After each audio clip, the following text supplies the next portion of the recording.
Good morning, gardeners. It's mid-August and I'm going to show you what I've got growing in my garden during the summertime. It's weeds. Yes, lots and lots of weeds. This is because I take the summer off from gardening for the most part. July I spent hanging out with friends, going to the beach, going to the river, and basically avoiding the heat. The only times I came out here was pretty much just to pick my peppers from the garden, and the weeds have taken over. This happens every year because I usually take off about a month during the worst part of the summer, and then I have hell to pay to prep for my fall garden. So that's what I'm going to start doing, is pulling weeds. But I really do actually have some things growing out here that are edible, and there aren't a lot of crops that grow well during our summer, but I'm going to show you what I do have. So for example, this here is sweet potatoes. This one is Okinawan purple.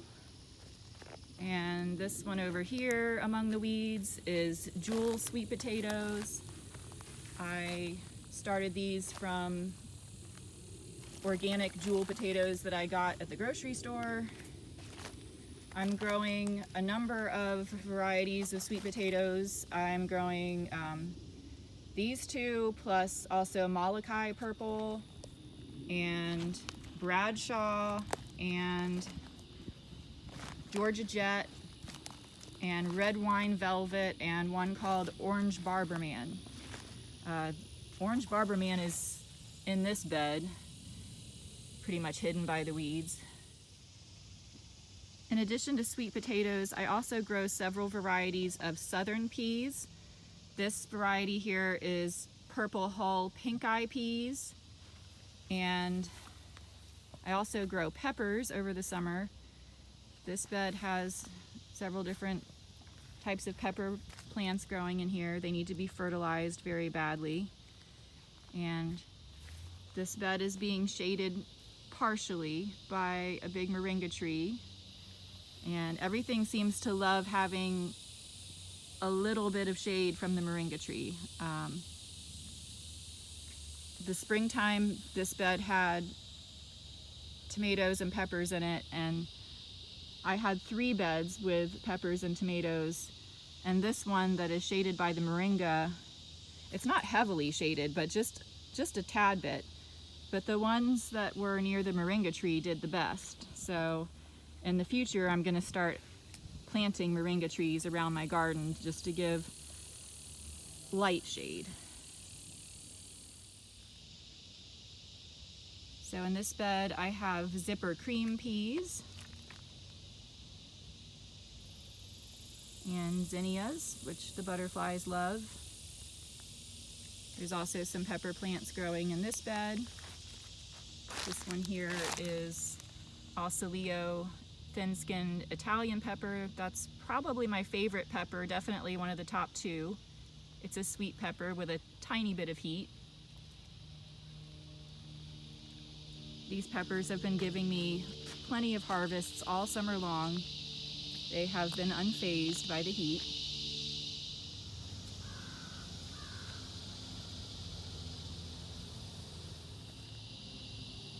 And this bed here has black-eyed peas growing in it. It's a good cover crop for the summer. And this here next to it is holy basil, or also called Tulsi basil. It makes a good medicinal herbal tea with the leaves. It's a soothing, nice tea. And the flowers, when they're in bloom, attract the pollinators. And I have more zinnias growing in this bed. I love the pretty zinnias. They give a little bit of color to the otherwise weedy, barren garden. Here's another baby Moringa tree that I planted next to the big one. Once I realized how much I like having the Moringa trees over here to give a tiny bit of shade to my beds, I decided to plant more. So I just picked up some seeds that were in those pods on the big Moringa tree. I got some seeds out and planted those a few months ago before some rainstorms. I think it was in April, and then we got some good rains, and this one popped up right where I wanted it. I was very happy. Behind it you can see I have a bunch of zinnias.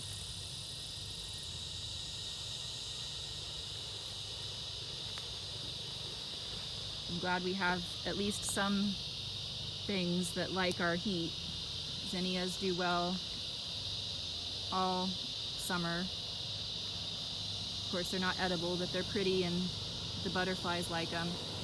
This here is something that grows wild all over in my yard and in my garden, and I love it. It's some type of sage, and the bees love it. It attracts pollinators. It grows like a weed. See, here's more. And it's pretty. And I just love that it's so easy to grow. It really does grow like a weed, and yet it's not a weed. There's nothing bad about it. And I love that see, there's a little bee on it right now.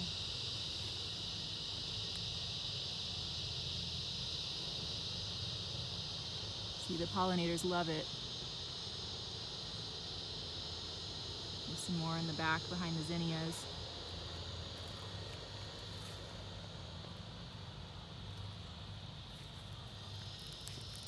And over here, I have a little tomato plant growing. I didn't even realize that was still growing here. I actually have a little tomato on it. It's not very happy, but it's alive and it's got a tomato on it. So over here behind these zinnias, I have a fig tree back in there.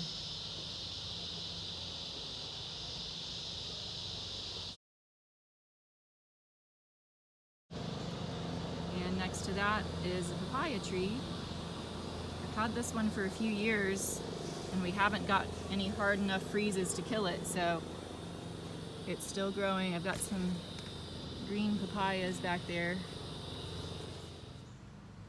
And here's an Everglades cherry tomato plant that is just growing wild over here. It seems to like this area. It's in a partially composted mulch pile, and it's partially shaded by some bamboo.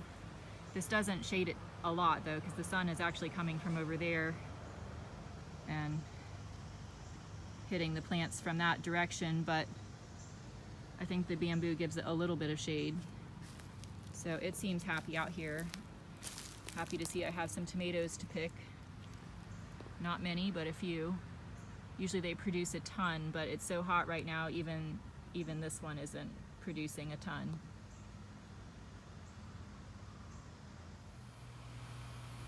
This is Lagos spinach, also known as Celosia argentea, I think is how you say it. It's a tropical green that you use like spinach. It's very easy to grow. It loves the heat. Very easy to grow in the summertime. This actually grew itself from seed from last year. I didn't even plant this here. It just self-seeded and appeared. It's looking very healthy and happy. And next to it is some turmeric. This is actually black turmeric, and it goes by another name. I think it's called Callaloo or Haldi. So this is what's left of my green Callaloo. It grew huge. It's actually taller than I am. I'm holding it up right now though because it broke right here at the stem. So this one is on its way out and it's going to seed. I'm actually going to collect these seeds, but I wanted to at least show this because this is my favorite summer green. I like the taste, and it's similar to the Lagos spinach. You just cook it similar to how you would cook spinach. I actually think I like it better than spinach though, like the flavor of it. I really like it.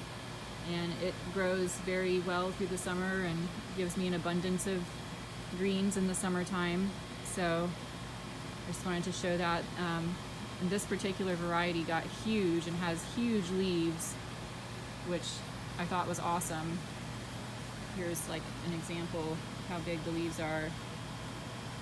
Usually they're darker green than that. This is just yellowish because it's dying, but usually they're dark green.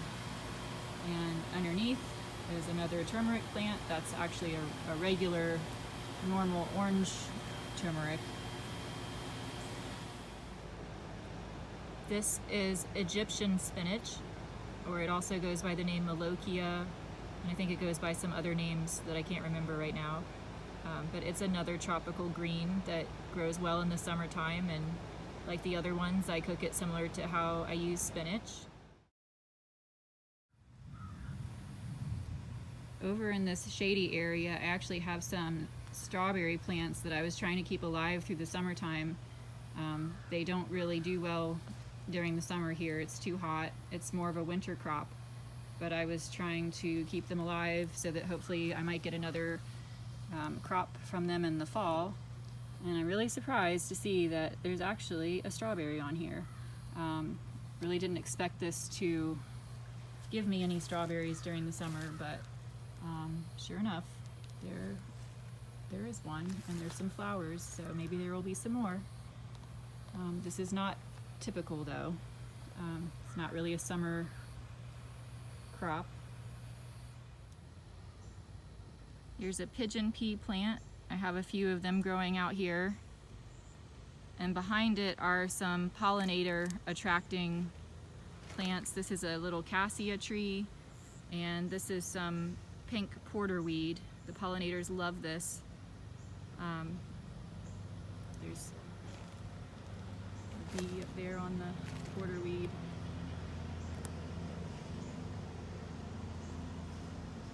The bees are usually all over the porterweed. And when the cassia is in flower, it has pretty yellow flowers that attract a pretty yellow butterfly. This is another kind of sage that I like, that also attracts pollinators and grows pretty easily out here, but unfortunately this area has been taken over by this horrible grass. This grass is my most hated of all weeds. It's torpedo grass, and it grows from a rhizome that goes underground and just spreads all over the place, and it is so hard to get rid of. You have to dig down very, very deep, usually with your hands, to find the rhizomes and rip up the roots. And they just keep coming back. I mean, it's a never-ending battle with this stuff. I'm very sad to see how much of my bed it took over. This did have several pepper plants growing out here, but I think the weeds choked out my pepper plants, and I would need to, this is gonna take me probably days to get all of this grass out of here so I can plant in this bed in the fall. There's some more pretty zinnias underneath the moringa tree. You can see all the moringa pods. These are full of seeds. I'll probably collect some of these seeds and go ahead and try to plant some more moringa trees from them. And there's more of that sage I like. Both kinds. They're pretty growing next to each other. So as you can see, I've got a lot of work to do. It's probably going to take me a few weekends to get all of these weeds cleared out, so I better get started. Happy gardening!